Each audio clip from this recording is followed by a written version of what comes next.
dầu phai hual tut lang ka shil done ami leng shil tui var tlang ading lure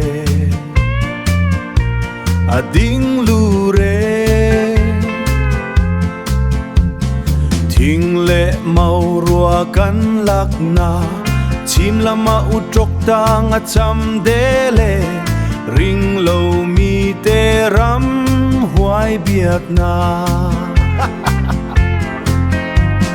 zain ka shil kan chuat lang tlang song singa moi nan nuam bere tu dang ai lo fa lung rual na tlang atlang amwal dang chuang si lo hiane lung ti leng tlang atang zo ta e lung ti leng tlang atang zo ta e pasal cha telan na oksat lang sa siyang darangan chai na sak ming athang zo nghiao tlang zo te nghiao e zol kila vom lu tlang asang lure khua vang la siki tualan chai na zain ka shil kan chuat lang tlang song zinga moi nan nuam bere tu dang ai lo fa lung rual na tlang atlang amwal dang chuan si lo hiane lung ti leng tlang atang zo ta e lung ti leng tlang atang zo ta e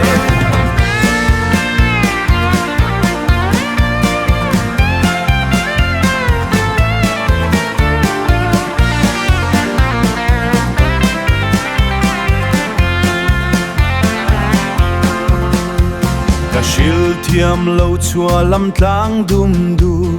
mandalay lam tluang zatlang athua thi pe tlak lama chin hil tlang sang lo si lo suang buk tlang nuam sing kho ngai ban tlang reng ka tong si lo ngai ban tlang reng ka tong si lo anua me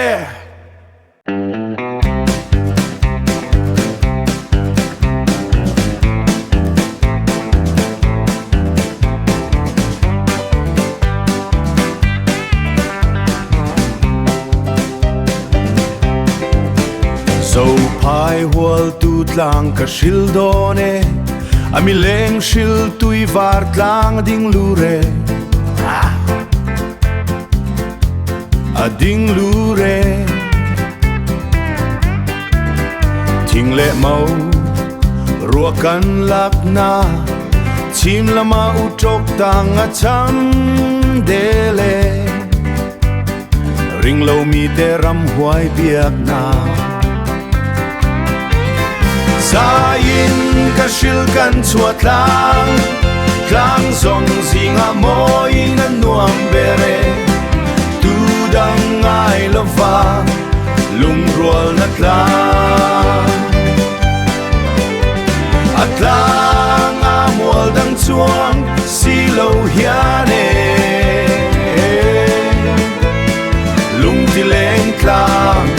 atang zo ta e pasal cha te lan na oksa tlang sa siyang darangan chai na sakming athang zo nghiao tlang zo te nghiao e zo nghiao tlang zo te nghiao e zol kila vom lu tlang asang lure khua vang la si tualan chai na zain ka shil kan chuat lang tlang zong zinga moi nan nuam bere tu dang ai lo fa lung rual na tlang atlang amwal dang chuang si lo hiane lung ti leng sang dấu ta e